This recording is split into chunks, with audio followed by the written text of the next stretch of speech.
విస్తరి ముందేసి పస్తులు పెట్టావే తీపి వస్తువు చుట్టూ తిరిగే ఈగలు చేశావే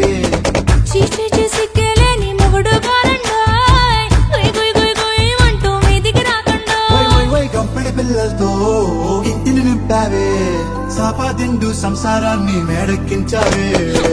ఇరుగు పొరుగు ముందు సరసాలు తండా రాకెట్టి పడుకోరే కుక్కలాగా మీ వాళ్ళు ఏం చేస్తాం ఎక్కేస్తాం ఇట్టాగే డాబాలు పెళ్ళయి దానాల్ని అయినా కానీ మాస్తారు తగ్గేదే లేదంటూ నా గుంగెనికే పడుతుంటారు హే గోదారి గట్టు మీద రామసలకావే